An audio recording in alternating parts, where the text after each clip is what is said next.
Okay, so in all seriousness, before we begin this video, who's hotter, me or Spencer Rothbell? I think it's a tie.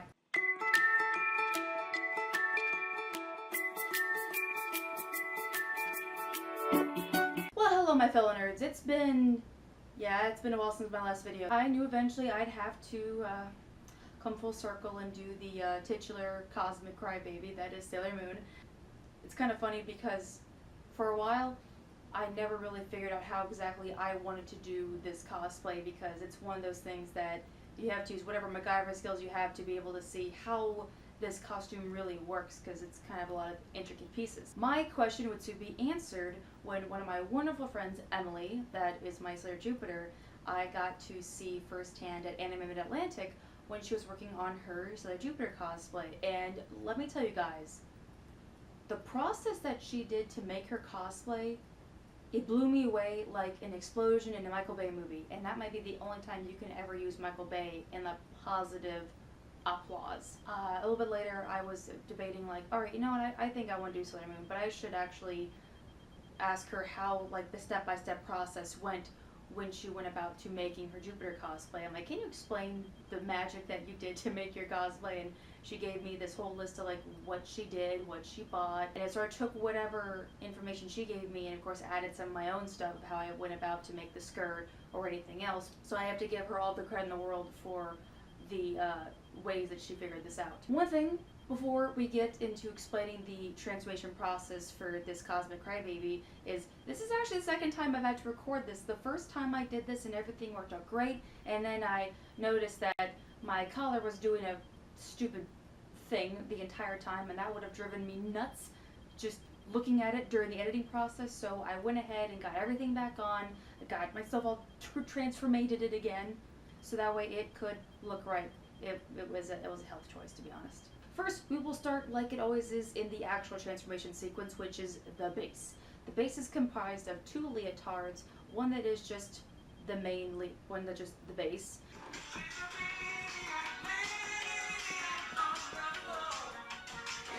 And then the second one that I cut to make for the boob line. Yes, that is the actual term. That's what everyone calls it. The rest of the fabric I end up using for the waist roll line as well as the shoulder rolls, and I'll explain to you that whole process. It was... Okay, pause. I was about to do a cosmic crap fest of this explanation, so let me try this again. How I did the rolls was I took the rest of the leotard and cut in half for each shoulder. Now there isn't enough to do the shoulder rolls, so I used a regular t-shirt to use for the underneath of it. You would never see it, but it gave me enough fabric. I made sure to stretch it out before I hot glued it in place and placed tiny little dots in several places, but just enough to make the stuffing stay in place. I went ahead and sewed from the middle to make the second row to secure the row I needed for the outer roll. The glue on the outer roll was keep it in place until I could sew it together.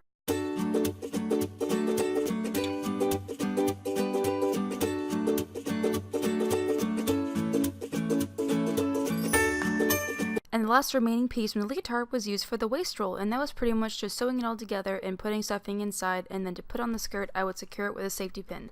Now that is a better explanation. Now we can just fast forward the whole process till we go back to the original me explaining everything.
The skirt was actually the easiest process because skirts and dresses are my forte, so that was a walk in the park for me. The one thing that I did to make the pleats actually was I didn't release a pattern. I looked online and I was able to find the 4-pleat version. So it's not just used for, you know, brushing your hair. These things actually do work. It has a multi-purpose now.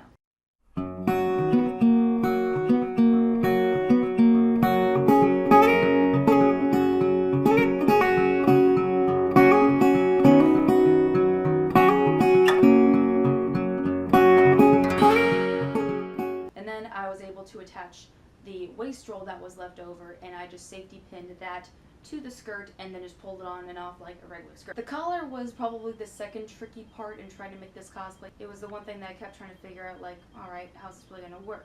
But as Hero 1 said in Big Hero 6, just look at a different angle. And the way that I've always seen things for me as to figure out certain cosplays is to see it as a certain shape or something that it would resemble. And for me, I always thought that when looking at the collar, it kind of looks like an upside down bib. If you really look at it, the way that it's kind of shaped like a square at the top and then kind of follows through like a curve. So it looks like a bib almost. And that's sort of the way that I was able to kind of have that understanding when it went about to doing the collar. It took me several tries to figure out what exactly I wanted to do, and this is the way that I was able to do the collar. You don't have to do it my way, but you can kind of see, just sort of take away like what you want to learn from it. Pause. It's me again recording this because past me couldn't explain this very well, so future me is going to take over and explain. Here is what I did. I took a piece of leftover fabric from the skirt after a friend of mine measured exactly where it would fall on my shoulders, and smack dab in the middle I cut a T-shape and took the sides from the outside to shape into a curve and hot glued it into place. I left the pieces open that were part of the T-shape in the middle because I had those pieces folded into the base leotard and then secured with a safety pin to have the freedom to have it wherever I want. I had to mirror this process in order to get both pieces to match. It's a tough touch and go process, but it works out. Make sure you have someone measure for you to see exactly how long the collar is going to be on your back, as well as the sides of the shoulders.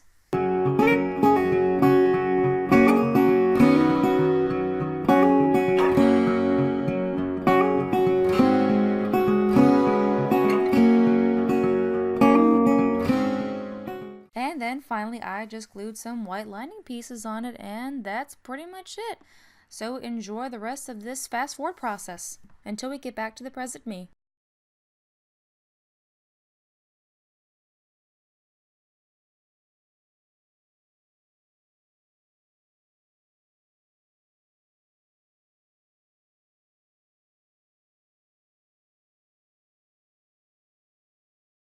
For the bows, very basic because bows have pretty much been my forte from the get-go doing Sailor Moon. It's just something I self-taught myself and then kept that same exact method when I went about to do any other princess cosplays or anything for my own craft shop. The thing that I always do for bows is I cut out a giant rectangular piece and then I fold the part from the bottom in, and I take the sides and then fold it in. And then to put the bow together, I made a fake knot by taking another piece of fabric, folding that inside, and then scrunching the fabric together and then holding that fake knot in place while I hand sewed the fake knot to the fabric. Very simple process. And then to make like the lines at the bottom, what I did was essentially I just took two pieces that were from like the very edge of the sheet of the fabric that were already sewed down, and I took those pieces and then folded it in the part so it would have like a nice crease, and then pulled that piece through on the fake knot. Very simple. The armbands, yes, I know it doesn't match color-wise. I don't care. I've been doing this 10 years. It's red. That's all I care.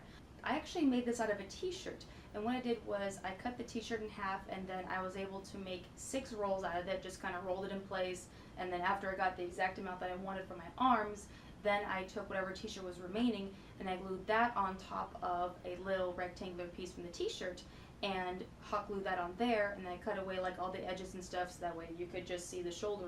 That way you can just see the rolls, and then after I got all that done, then I took all of the rolls and then I rolled each of the sides together so they meet in the middle, and that way I could be able to take it on and off, and it's flexible and I don't have to worry about Velcro or whatever, slips on and off. I didn't use any Velcro snaps or nothing. I just want to be able to take it on and off, and that way I could have some like comfort, so I could have some like that way it's comfortable, it's flexible, and to worry so much about it falling down my arms or coming apart. This just to me is the easiest method, and it works out perfectly. Because I've been asked forever like how to do the rolls, to do the weird arm rolls, well, there you go. I figured some kind of a method out of it. So now on to the accessories. The accessories were actually kind of a very fun process to do. For the earrings, there are two different methods that I'll be showing you. The first method that I did, which is actually the one I ended up doing in the end of it, after the first trial, I took some string, specifically 0.5, because that cannot up better than 0.7, which will just kind of come undone because the string is too thick. I know it sounds weird, but I'm a jeweler. I've been doing this a long time. I may sound crazy, but I know what I'm talking about. What I did was I made several knots at the bottom, and then what I did was I strung the moon and the 3 pearls onto the string, and then I looped that through an earring base. I don't know what it's called. It's just a ear stud with a loop through it so you can be able to string stuff to it. I just make up my own names for it for my own amusement and just kind of explain that's what it is. The second method that I did, and this is optional, is I took one of these things that looks like a nail. I can't explain what these things are called because when I got them, they're already in boxes, so the name is completely gone. And you just string that on there, and then you fold it into like the earring base. I didn't particularly like this method because I went through 3 of them and I was getting frustrated and it was bad. It was going to be bloody if I didn't stick with my first method. I just thought that was like an extra method if you guys want to try that out. The tiara, you guys have probably seen the process before because I already talked about that in my Watch Me Work series, so I will just link that whole process down below. You'll see how I worked on it, burned myself naturally. Okay. I knew it! Oh my god, it hit my leg. Facts of life. The collar was actually not made by me. It was actually something I bought at Movie Shop, so go check out their stuff. The little red bulbs, whatever the hell they're called, in her hair. Again, I did not make. I actually found them at a cosplay clearance store that I saw at a convention that I went to about a year ago. Okay, 1, it was already made, that saves me the trouble, and 2, it's $1. How can I not pass up $1 for a cosplay accessory? That's a budget I love. But I can actually, seeing as the way they made it, I can actually tell you what they did. Was they took like a giant gem, some white duct tape, put her on the sides, and then on the back of it they put a piece of felt and then glued that to the base, and then took like a little hair clip and then glued that in place, and that's kind of what they did. And of course the main thing, which actually is the whole part of this transformation process that I want to save for last before I got to the shoes, is the brooch. Again, this was not made for me. This was a Christmas gift I got from a wonderful human being that made this and actually has a video out there on how she made this, so I will link that video down there. Again, Dark Maven, you're a wonderful soul. Thank you again for the brooch. It completes the cosplay so well. For the shoes, now y'all know I don't really cover shoes a whole lot on this channel because shoes is a very expensive part of a cosplay, and sometimes people just kind of do their own creativity when it comes to shoes for cosplay. However, when it comes to Sailor Moon, you know, like Nancy Sinatra said, these boots are made for walking, that's what they're going to do, and I gotta have these boots that were made for this cosplay. This was kind of the part that I dreaded the most because I don't particularly like looking for shoes for cosplay because it's just, my eBay search is getting weird and weird. I tried typing in red boots, and I got me cowgirl boots, and I tried typing in a little more specifically with red high heel boots, and all that got me were shoes that looked like something Julia Roberts wore in Pretty Woman. I was in some slim pickings and frustrated, so I had to kind of think like, what material should I look up that would kind of narrow the search down and find something that I could be able to find.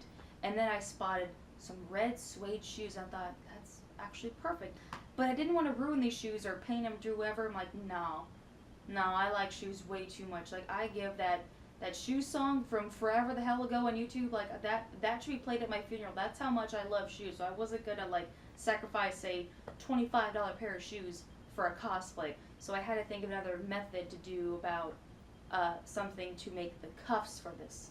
And what I did actually was I went to AC Morgan and I was looking for some kind of material that I could be able to use that was sturdy, stable, something that wouldn't really fall apart. And I'm like, I don't know, look for it. And then I spotted it. Little tote bags. I thought, that's perfect. That has that kind of material that I can be able to use for these boots. And the last part to figure out too was the moon symbol. My thoughts were dreading the fact that I may have to use foam, and that's me and foam. I don't like using foam that much. I was walking by and I happened to spot this one thing that was in the nursery aisle of all things, and it was this thing called a night sky garland. All I had to do was paint it. I was happy to pay that $8, knowing it was going to save me 8 hours of sanity I could have to myself. And that I made the shape for the boot. It just kind of looks like it's going to a T, and then it kind of folds into the back. So it kind of has like a weird shape where it's taller in the front but then lower in the back. As you can see here, I cut the tote bag in half all the way to the point that I had a long rectangle of fabric to work with. And then I used the middle as my midway point, and I folded everything into the middle and sort of shaped it to its angular towards the top and then flows at the bottom. Sort of like a boomerang, so to speak, in terms of a way to explain the shape.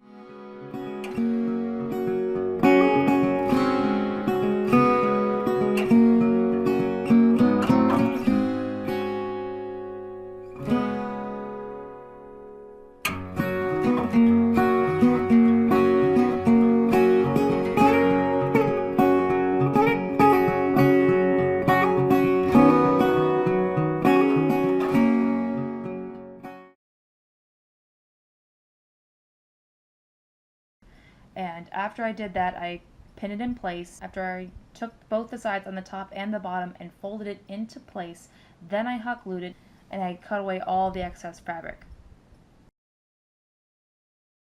Burt Reynolds, I'm questioning your life choices, but this is not one of them.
To attach it was I took a safety pin. I took a safety pin, and then what I did was I flipped that all in the center. Tail in there. Oh God, don't stab my fingers, thank you. And then I pushed it up into my thigh, and then after I folded my chute on the way that I wanted it to the exact height, then I folded this on top of it, and it looks pretty damn good, doesn't it? And it's comfortable. I can be able to take the shoes on and off, and I can still have the shoes for my wear. I believe that wraps up everything that I did for this cosplay. Okay, so this wonderful human being that I mentioned earlier that taught me how and what she did for this cosplay bought me a freaking wallet. I can't tell you the emotions I felt that day when I got the package in the mail, and then the emotions I felt has nothing on those extreme makeover edition shows. Like, it's at least like, it's way more emotional than those shows. Like, look at that video, man. Oh God. Oh my God! Oh my God, I'm gonna cry! Oh my God! Oh my God! I'm gonna cry! Emily, you are a wonderful human being, and I love you. I have given her so much credit to the point that I usually do a Shire shout out and talk about a certain cosplayer that is amazing. This episode, the whole thing just goes to her and all of her amazing cosplays. So the Shire shout out goes to my friend Emily, also known as Ali Star Panda. Check out her Instagram, check out her photography page. She is phenomenal, and I am blessed to have her as one of my favorite humans. Thank you so much, my fellow nerds, for watching this episode of Cosplay Chronicles, and thank you so much for keeping it with me all these years. Every video that I do, I try to do something different. It just makes me want to work harder and make really interesting videos for you guys to keep watching, to keep coming back for. Like, I want to make sure that y'all don't, you get what you sign up for and all that jazz. Anyway, I'm hoping to keep up with Cosplay Chronicles throughout the summer because I have a couple more that I'm going to be working on that I am so excited to show you. It's going to be a very interesting summer of a bunch of interesting cosplays and everything. I have so many ideas that I'm working on currently that I cannot wait to get into, now that I finally have my drive back to working on cosplays and videos and many things that I just cannot wait to do this summer. Anyway, thank you so much for watching this episode of Cosplay Chronicles, and as always, you stay awesome, my fellow nerds. Bye-bye!